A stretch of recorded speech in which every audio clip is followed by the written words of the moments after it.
어떤 아이가 숙제를 하다가 너무 지루해서 아빠에게 엉뚱한 질문을 했습니다.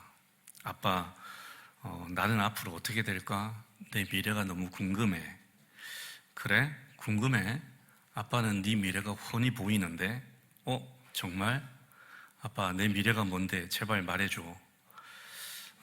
너의 미래는 말이야, 지금처럼 계속 숙제 미루다가 엄마한테 잔소리 오지게 듣는 거야. 이게 너의 미래야. 네. 저도 어릴 때 애들한테 이런 말 많이 했습니다. 너네 그러다가 엄마한테 혼난다. 제 예언이 한 번도 어긋난 적이 없습니다. 네.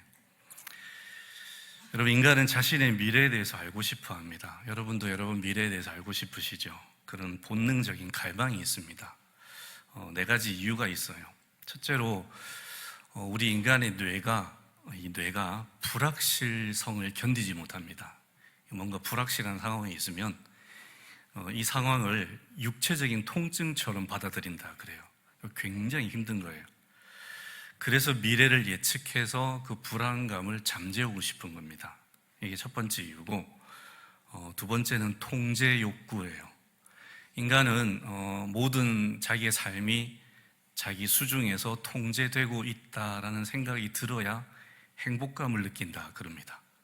근데 미래의 시간은 통제권을 벗어난 거잖아요. 너무 불편한 거예요. 두렵고.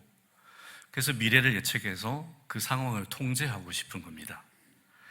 자, 셋째는 미래를 예측하는 게 생존과 직결되기 때문이에요. 예전에 그 사냥하던 수렵시대 때는 맹수가 어디서 출현하고 또 어떻게 공격하고 이런 걸 예측해야 살아남을 수 있었습니다. 그리고 농경시대 때는 날씨가 어떻게 될 것인지 또 예측해야 농사를 잘 지어서 먹고 살 수 있었잖아요. 그러니까 미래를 예측하는 게 생사와 직결되기 때문에 그래서 거기에 사활을 걸었던 거죠. 자, 마지막 이유는 보상에 대한 기대와 소망 때문이에요. 사람들이 힘겨운 현실을 견디는 여러 가지 힘이 있는데 그 중에 한 가지가 뭐냐면 내가 이거 잘 견디면 앞으로 나한테 큰 보상이 뒤따를 거야. 그 보상에 대한 확신, 희망, 그게 있으면 힘겨운 현실을 견디는 거죠. 그래서 미래를 예측해서 나한테 어떤 보상이 있을 것인지 알고 싶은 거죠. 그걸 알면 지금의 어려운 현실을 이겨낼 수 있으니까, 이게 생고생이 아니라 가치가 있다는 것을 이제 확신하게 되니까, 그래서 미래를 알고 싶어 해요. 자, 오늘 우리가 읽은 요한계시록이 집필된 목적이 바로 네 번째 이유와 괴를 같이 합니다. 이 계시가 헬라어로 아포칼립시스라고 그러는데 다른 말로 번역하면 묵시예요. 묵시. 여러분, 묵시라는 말을 들어보셨을 거예요. 자, 이 묵시를 기록하는 목적이 뭐냐면 어려운 상황에 있는 성도들을 격려하고 소망을 주기 위해서 묵시를 기록합니다. 그래서 모든 묵시들이 다 그렇습니다. 요한계시록도 마찬가지예요. 이 요한계시록이 집필될 당시의 성도들이 굉장히 어렵게 살았습니다. 로마의 도미티아누스 황제가 극심한 박해를 가했어요. 이 도미티아누스 황제가 로마의 다른 황제들하고 다른 점이 뭐였냐 하면 살아있는 자신을 신으로 섬기도록 강요했어요. 이제부터 나를 신이라, 하나님이라 불러라. 그렇게 강요를 합니다. 신격화하죠. 자, 이걸 거부하면 어떻게 되느냐? 반역자로 간주해서 유배를 보내버리거나 처형시켜버립니다.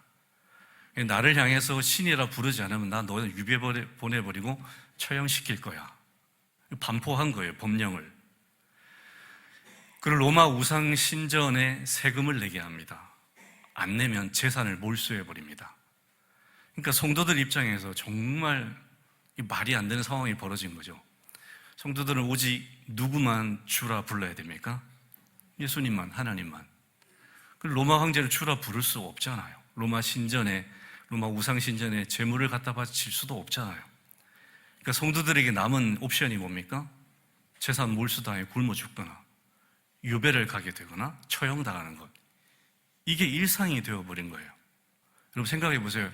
날마다 이 세 가지 옵션 중에 늘 내가 어디에 처해질지 모르면서 불안해 사는 거예요. 얼마나 힘들었겠습니까? 요한계시록을 기록했던 사도 요한도 예외가 아니었어요. 사도 요한이 그때 에베소 교회 patmos에 있기 전에 에베소 교회 담임 목사였는데 그 사역하고 있는데 어느 날 로마군이 찾아왔어요. 찾아와서 이제 칼을 들이대고 얘기합니다. 너 지금 당장 황제를 주라고 고백해. 사도 요한이 했을까요? 안 했을까요? 당연히 안 하죠. 이런 지하에 거절합니다. 자, 이게 이제 로마 황제 도미티아누스 황제의 귀에 들어갔어요. 황제가 격분을 합니다. 그놈 당장 로마로 압송해와. 그래서 로마로 압송돼 갑니다. 그래서 로마에 라틴 문이라는 성문이 있는데 그 성문 근처에 황제가 끓는 기름 가마솥을 준비합니다. 그리고 요한을 그 속에 집어넣으라 그래요. 끓는 기름 가마솥 수백 도 하잖아요. 거기 들어가면 어떻게 될까요, 여러분? 튀겨지죠, 그죠? 집어넣으래요. 집어넣었어요. 어떻게 됐을까요? 상처 하나 없이 깨끗하게 뜨거움도 느끼지 않고 그 기름 가마솥에 걸어서 나왔어요, 요한이.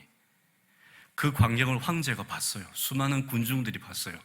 소스라치게 놀랍니다. 상상할 수 없는 일이 눈앞에 벌어졌잖아요. 깜짝 놀랍니다. 그래서 황제가 속으로 야, 내가 이 사람은 내가 죽일 수 없겠구나, 그런 생각이 들었어요. 그래서 요한을 반모섬으로 유배를 보냅니다. 반모섬은 그 당시에 죄수들을 보내서 노역을 시키던 곳이에요. 이 사람 죽일 수 없을 것 같으니까 무서워서 유배를 보내버려요. 근데 요한이 그 반모섬에 가서 이제 고된 노역을 하면서 교회들을 위해서 열심히 기도합니다. 날마다. 그러다가 어느 날 주님의 계시를 받은 거예요. 그리고 그 계시를 기록해서 소아시아 7교회 성도들에게 발송한 것이 바로 요한계시록이에요. 사진을 한번 보여주시면요, 로마의 라티나 성문 근처에 지금 저 작은 예배 처소가 세워져 있는데 저 장소가 사도 요한을 끓는 기름 가마솥에 집어넣었던 그 장소예요. 저기 예배당이 세워진 거예요. 지금 이 역사적인 사건이에요, 여러분. 요한계시록의 골자가 뭐냐? 이겁니다. 지금 현재 이 땅이 사탄과 그 하수인들이 권세를 휘두르면서 막 좌우하는 것처럼 보이지만 하나님께서 여전히 하늘 보좌에 좌정하시고 로마 제국을 비롯한 온 세상과 온 우주를 다스리고 계신다.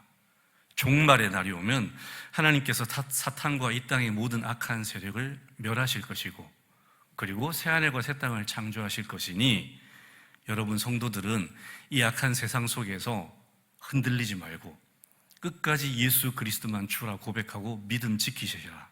그러면 하나님께서 오셔서 여러분들에게 영광스러운 상급을 주실 것이다. 이게 골자예요.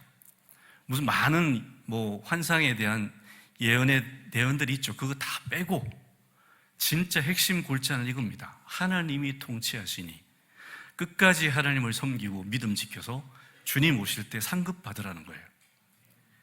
자, 이 사실을 강조하기 위해서 본문 4절과 8절에 보면 특별한 수식어가 붙은 하나님의 자기소개가 나옵니다. 4절은 요한이 하나님에 대해 소개한 것이고 8절은 하나님 자신이 직접 소개하신 거예요. 하나님이 자신을 어떻게 소개하냐면 나는 알파와 오메가다 그러십니다. 알파와 오메가는 헬라어의 처음 글자, 끝 글자예요. 그러니까 요즘 영어로 치면 A하고 G겠죠. 이게 무슨 뜻이냐면 내가 만물의 시작, 시간의 시작이고 내가 만물의 종결자다. 내가 역사의 운명을 내 손에 쥐고 있다. 그런 의미예요. 로마 황제가 까부는 것 같지? 아니야. 내가 역사의 주관자야 라고 선포하시는 거예요. 그 다음에 또 말씀하십니다. 이제도 계시고 전에도 계셨고 장차 오실 분이다 그래요. 자, 현재, 과거, 미래, 하나님이 계속 계신다는, 하나님이 시간 속에 계속 계시면서 뭐 하시냐? 이 역사를 주도적으로 이끌어 가신다는 거예요. 인간의 눈에는 하나님께서 아무것도 하지 않으시는 것처럼 보이는 그 시간에도 하나님은 여전히 계시고 당신의 뜻과 섭리에 의해서 계획대로 시간과 역사를 이끌어가고 계신다, 주도하고 계신다, 그걸 선포하시는 거예요. 지금 여러분 지금 오늘 이 시대의 역사를 한번 봅시다. 미치광이 셋이 날뛰고 있는 것 같아요. 러시아의 푸틴, 중국의 시진핑, 미국의 도란프, 이름도 말하기 싫어요. 얼굴도 보기 싫어요. 아주 그냥 전 세계를 막 작사를 내는 것 같아요. 이 셋이 막 좌지우지하는 것 같죠. 하나님 오늘도 선포하십니다. 아니야, 내가 주인이야, 그런 거예요. 내가 이 역사를 이끌고 있어. 그렇게 말씀하시는 거예요. 특별히 주목할 점이 시간 배열 순서입니다. 여러분, 일반적인 시간의 흐름에 따르면 과거, 현재, 미래 이렇게 소개하셔야죠. 그러면 전에도 계셨고 이제도 계시고 장차 오실 분 이렇게 소개하셔야 돼요. 근데 오늘 본문에 보면 뭐가 제일 먼저 나오죠? 이제도 계시고 현재형을 제일 앞세우고 말씀하셔요. 이거는 의도적으로 이렇게 하시는 거예요. 왜 이렇게 하시냐? 그 당시 성도들이 마음속으로 하나님의 통치에 대해서 의심하고 있었어요. 로마 황제가 이토록 우리를 악랄하게 박해하고 죽이는데 도대체 하나님은 지금 뭐 하고 계실까?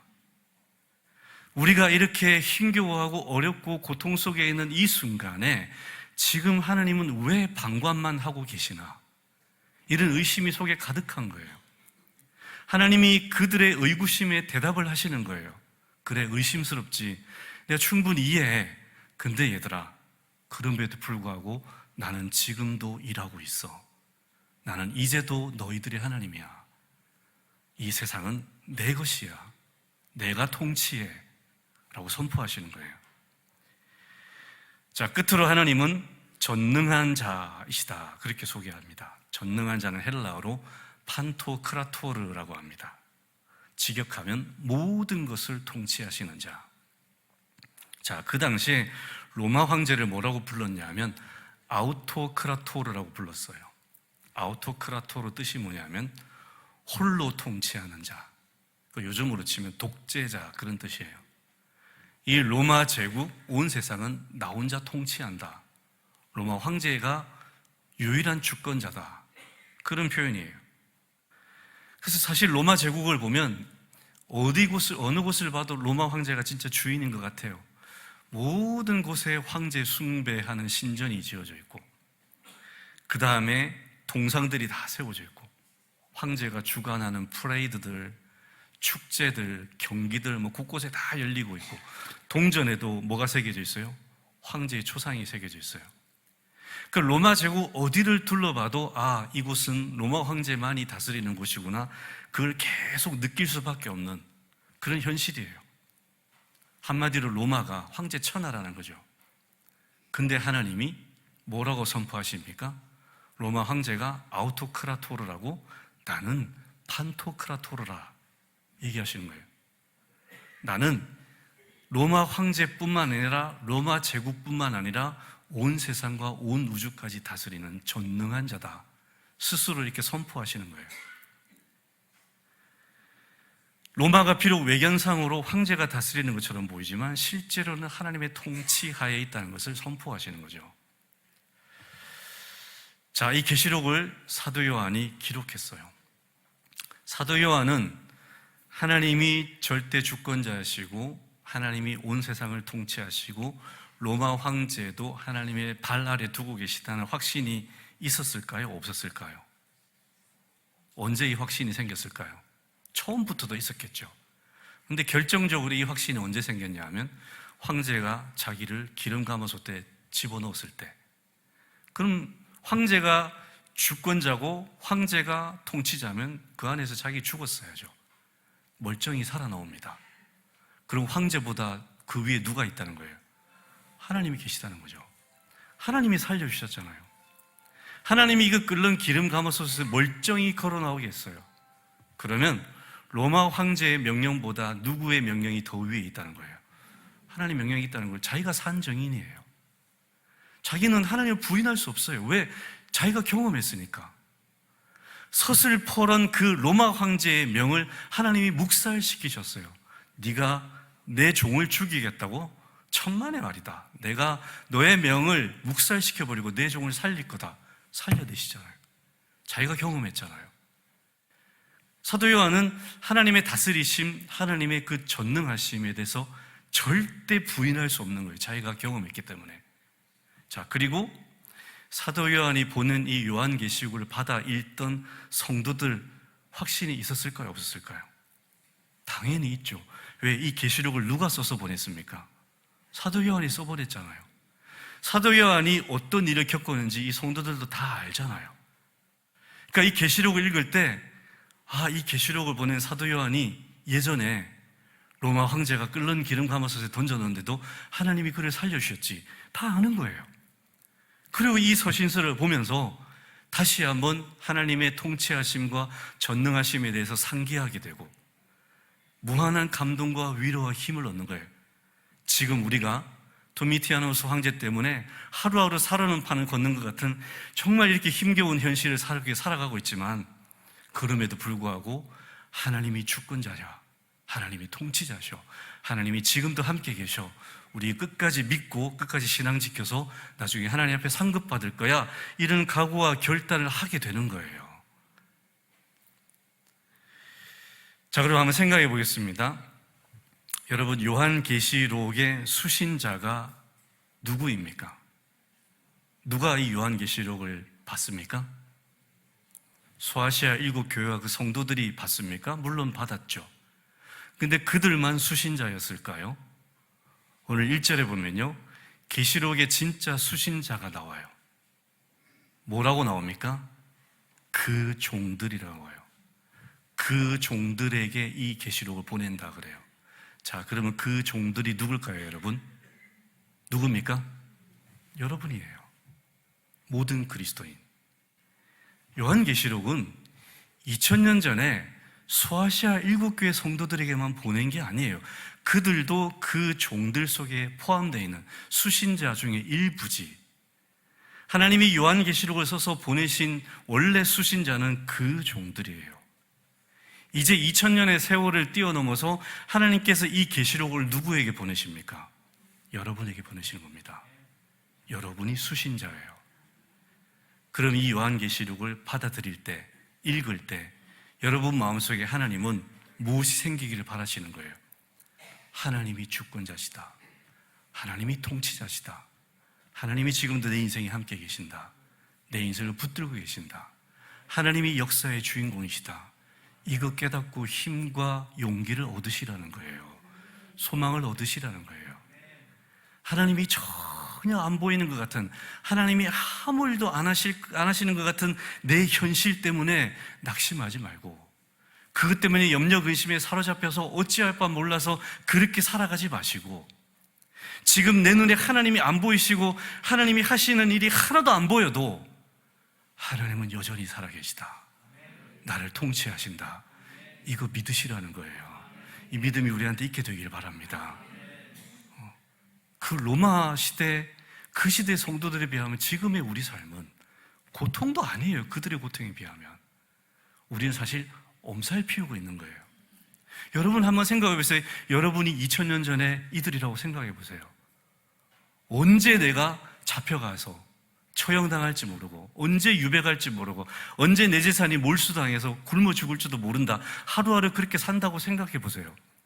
하나님이 믿어지시겠어요? 깨달아지시겠어요? 늘 마음속에 의심이 있겠죠.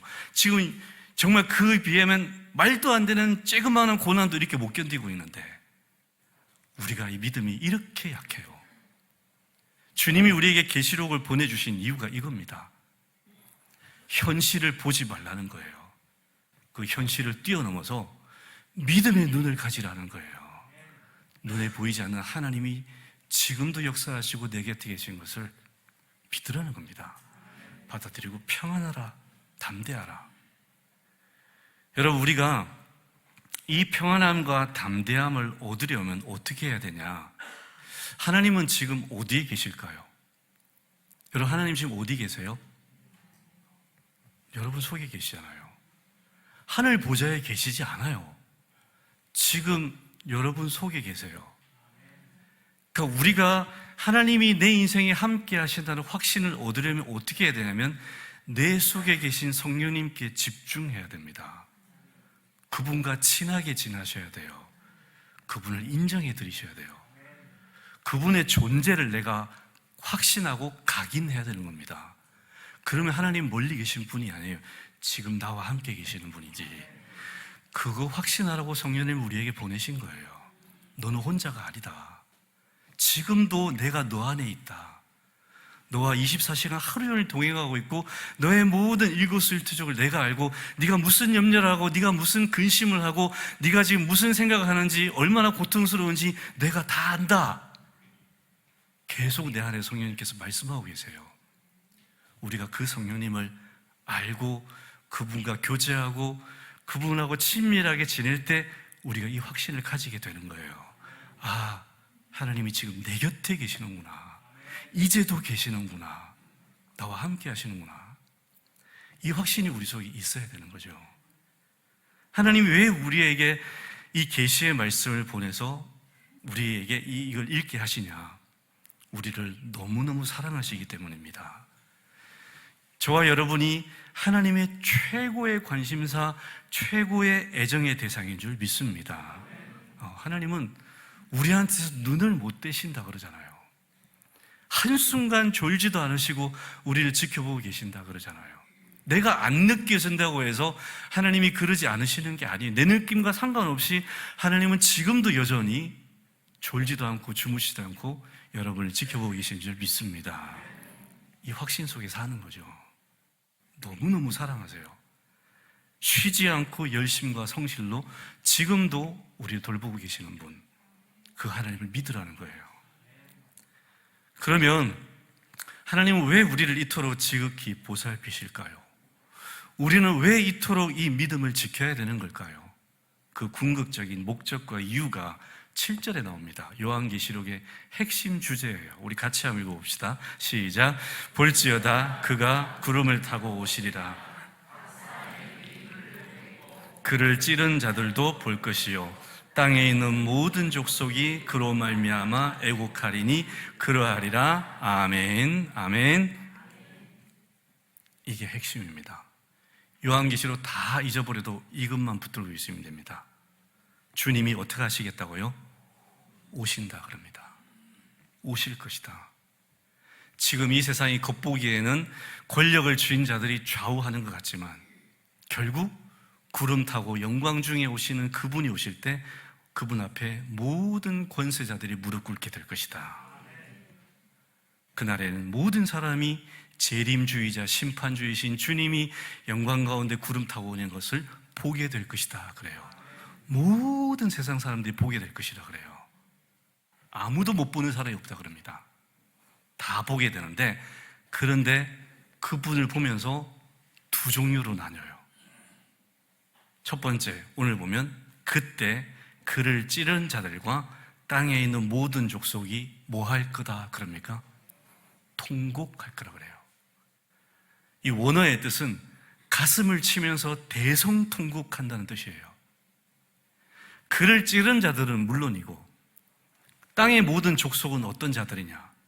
하나님을 부인했던 자들, 예수 믿는 자들을 조롱했던 자들, 예수 이름을 모욕했던 자들, 다 그때 그 주님을 자기 눈으로 보고 내가 미쳤었구나, 내가 정신이 나갔었구나, 내가 저분을 조롱하고 저분을 무시하고 저분에게 신성모독을 하며 이때까지 살아왔구나, 나는 이제 끝났구나, 공포와 두려움에 사로잡혀서 대성통곡하게 될 거라는 거예요.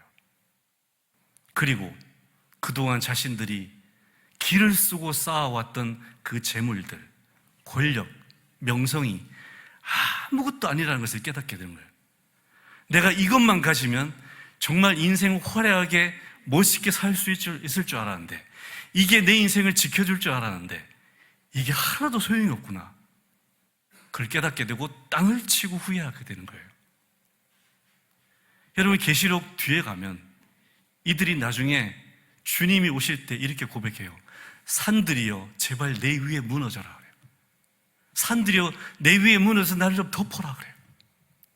차라리 산사태에 압사당하는 게 낫겠다는 거. 왜요?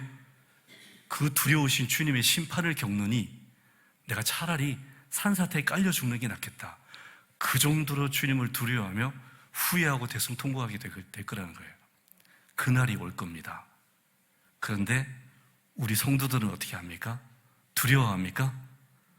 뭐 합니까? 찬송할 줄 믿습니다.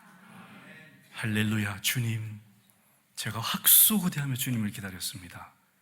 이제나 저제나 주님을 기다렸습니다. 아멘, 주여 오시옵소서.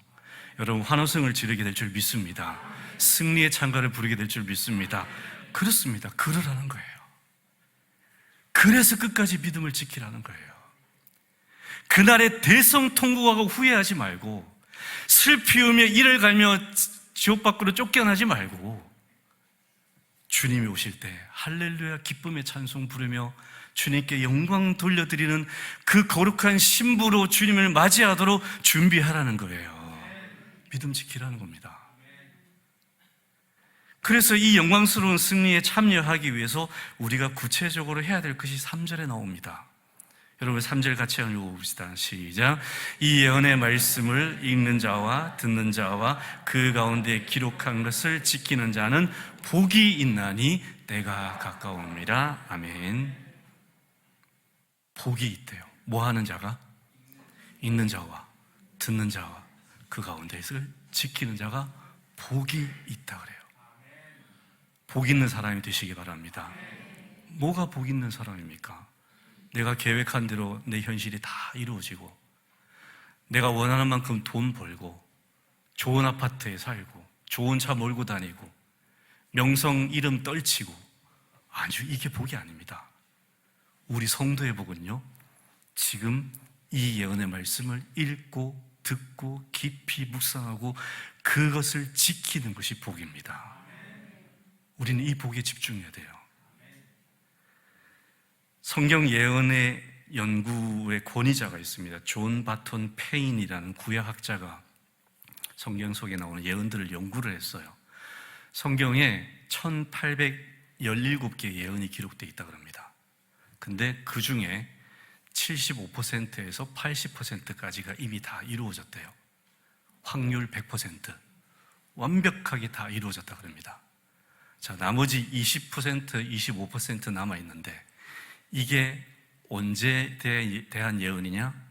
종말에 대한 예언. 다니엘서와 요한계시록에 기록된 앞으로 일어날 종말 예언들만 이제 남아있다는 거예요. 여러분, 이 예언들이 이루어질까요? 이루어지지 않을까요? 뭘 보고 알 수 있습니까? 네, 80%가 이루어졌잖아요. 우리가 구약의 예언들이 신약시대에 이루어진 거 다 보잖아요. 예수님에 대한 예언만 해도 48개가 넘는데 다 이루어졌잖아요. 시편에 보면 로마 군사가 그를 찌른 자들이 겉옷을 제비 뽑아서 가질 것이다. 그런 예언까지 나와요.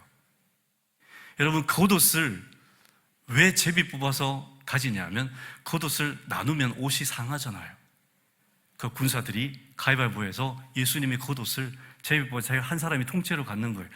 그게 예언에 기록돼 있어요. 옆구리를 찌를 것이고, 그것까지 다 예언되어 있어요. 그 예언이 예수님의 인생에 그대로 이루어졌어요. 48가지가 한 사람의 인생에 적중될 완전히 100% 이루어질 확률이 우주에서 반을 찾는 것보다 더 힘들대요. 근데 그 100% 예언돼 성취됐잖아요. 그러니 앞으로 남은 이 400개, 500개 종말에 대한 예언도 반드시 이루어질 겁니다. 그 우리가 어떻게 해야 되느냐? 그 예언의 말씀을 읽으라는 거예요. 읽는 것에 그치지 말고 지키라는 거예요. 자, 읽을 때 어떤 일이 벌어지느냐? 앞으로 나의 인생에, 앞으로 미래에 이런 일이 벌어지겠구나. 그러면 우리가 그것을 읽으면서 뭐 하게 되냐? 그러면 내가 대비를 해야 되겠구나. 이렇게 넋놓고 있을 때가 아니구나. 정신 차려야 되겠구나. 대비를 하겠죠. 읽을 때 그 지혜를 얻게 될 거예요. 근데 여러분, 이 지혜는 누구만이 가질 수 있습니까? 이걸 읽는 사람들, 예수 그리스도의 사람들. 세상에 지금 80억 인구 중에 25억만 예수 믿고 있어요. 나머지 65억은 읽습니까? 안 읽습니까? 안 읽잖아요. 그들은 미래에 어떤 일이 펼쳐질지도 모르고 그 일 때문에 자기가 망하게 될 것도 아예 까맣게 모르고 있어요. 얼마나 비참한 인생이에요. 얼마나 위험천만한 인생이에요. 그러면서도 어깨 펴고 당당하게 살아가요. 난 잘 살고 있다고. 얼마나 어리석습니까? 정말 위험천만한 삶을 살고 있어요. 그에 비해 우리는요, 다 기록돼 있잖아요. 이거 읽을 때 우리는 얼마든지 대비할 수 있어요. 이 지혜를 얻는 게 복인 줄 믿습니다. 이거 자체가 복이에요. 그 다음에 이것을 지킬 때 어떻게 됩니까? 하늘에 상급이 쌓이겠죠. 주님 오실 그날을 위해서 등과 기름을 부지런히 예비할 때 그 혼인잔치의 날에 우리가 얼마나 기쁨으로 참여하겠어요. 이것도 우리에게 복이 되는 거예요. 이것을 읽을 때도 복이 되고 지킬 때도 복이 되고. 그러니까 지금 우리가 해야 될 일이 열심히 이 말씀을 가까이 하고 이 말씀을 지켜서 주님 오실 그날을 대비하고 준비해 나가는 것. 여러분, 이것이 우리에게 가장 복된 일인 줄 믿습니다. 우리에게 계시의 말씀을 읽고 듣고 지켜라 그래요. 왜? 이유가 뭐라 그럽니까? 때가 뭐했다? 가까웠다 그래요. 2000년 전에 기록된 서신서잖아요. 그때 벌써 때가 가까웠다 그럽니다. 지금은 얼마나 가까웠겠어요. 근데 우리는 정말 언제 올지도 모르는데 그렇게 생각하실 수 있어요. 근데 여러분이 정말 주의해야 될 종말은 예수님 오실 종말도 종말이지만 어떤 종말일까요? 여러분 개인의 종말이에요.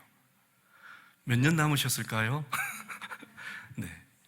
여러분 개인의 종말이 얼마 안 제가 봤을 때 30년 뒤에 여기 계실 분들이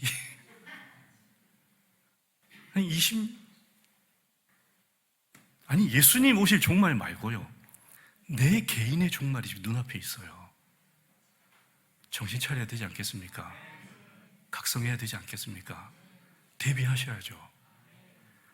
내가 과거에 그 숱한 아까운 세월들 다 낭비했다. 오케이, 지나간 건 잊어버립시다. 중요한 건 내 남은 시간만이라도 주님 앞에 이 계시의 말씀을 읽고 지키는 복된 자들이 되시기 바랍니다. 대비하셔야죠. 상급 쌓아 놓으셔야죠. 내 개인의 종말이 얼마 안 남았어요. 지금까지 잘 달려오셨다면 앞으로도 이 페이스를 늦추지 말고 끝까지 잘 달려 완주하시기 바랍니다. 더 큰 상을 받으실 줄 믿습니다. 그러니까요, 주님이 오실 그 종말의 날이 아니라 사실은 내 개인의 종말이 눈앞에 있습니다.